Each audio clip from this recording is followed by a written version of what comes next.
Hello, I'm Alan Blackshaw from Herding Together.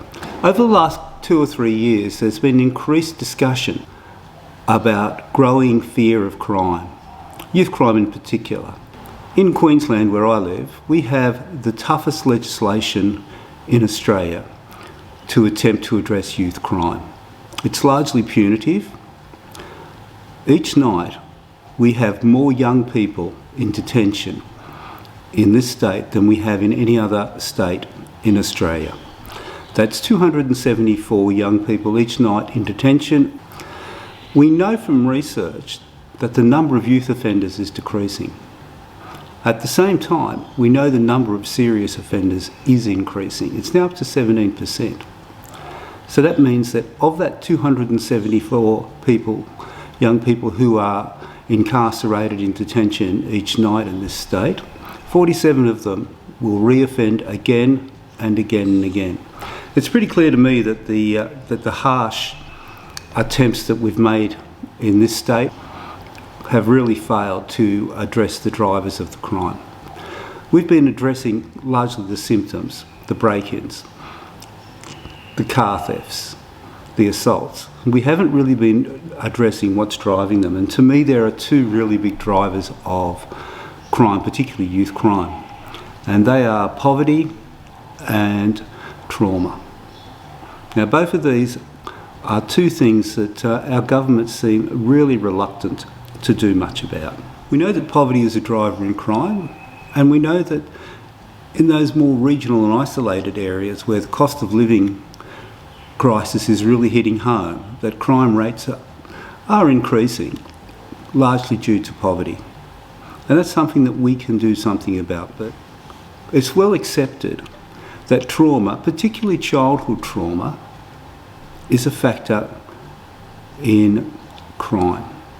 We know that children who experience a number of adverse childhood experiences before the age of 2 in particular have a greater chance to later on in life engage in criminal activity.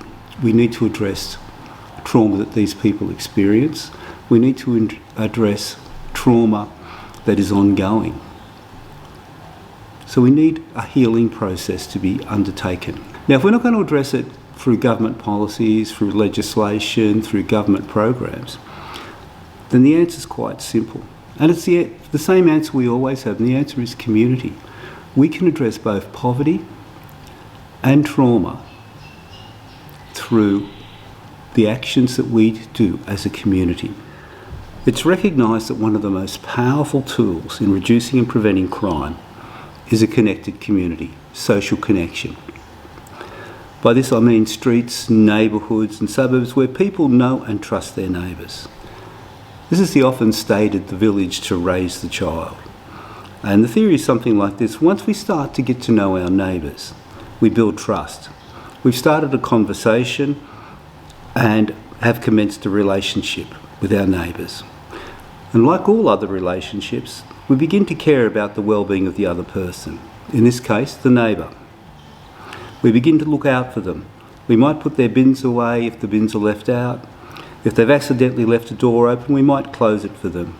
If someone is attempting to break into their property or steal their car, we'll call the police before going on social media to ask about it. We can make our streets safer just by even knowing the names of 5 or 6 people in our street. It's that simple. The problem is that most of us don't know our neighbours. Many of us haven't spoken to our neighbours. Often we leave our homes in the morning and come home in the afternoon or evening. We open our garage door with our remote controls, close the roller door behind us and go inside our houses. We switch on the TV or other electronic devices and settle in for the evening. Our children are predominantly indoors and on their devices. We no longer have neighbours over for meals. We rarely invite our friends into our homes, and we rarely have chats with our neighbours over the fence. Our children no longer play in the street the way they once did. We no longer have the local corner store or the butcher shop where people could bump into each other. We've lost connection with our neighbours. And neighbourhoods really are not what they once were. In 2018, the Australian Loneliness Survey found that 70% of Australians would have no neighbours they could talk to about important matters. 40% of Australians see their neighbours less than once a month.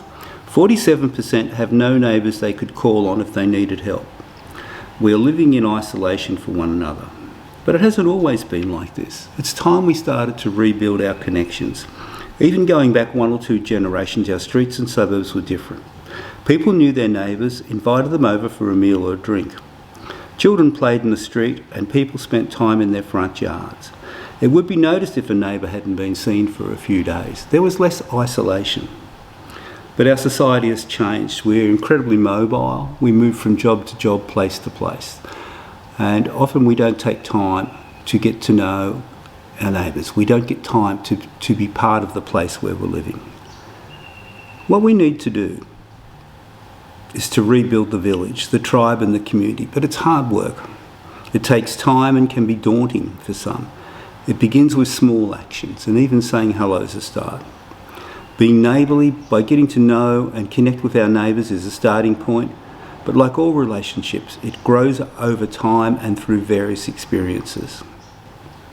A connected community fulfills several functions for us. In their book, The Connected Community, Cormac Russell and John McKnight have identified a community's 7 essential functions. These are enabling health, ensuring security, stewarding ecology, shaping local economies, contributing to local food production, raising our children, and co-creating care.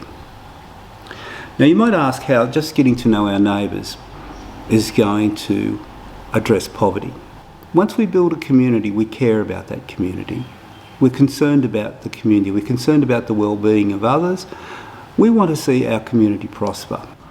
We can spend money locally, trade in our small local businesses. We can buy from markets. We can barter. We can exchange. We can provide opportunities for our young people to have work experience, to volunteer, to be mentored. We can do so much as a community to make a big change and to make our communities prosperous. Community is the place where we heal. It's the place of social connection. It's a place where we're surrounded by those that we love and we trust. They can be family, friends, neighbours. It's our community, our tribe, our village to raise the child. It's a place where we can observe positive role models in action. Because we feel safe, we can safely revisit our trauma. This may happen in small conversations, but it's safe. We revisit our trauma, we learn to live with the discomfort, and we can start to move forward with our lives. Our brain's rewired to adjust to this changed circumstance. If we are to really address crime in our communities, then we need to address trauma.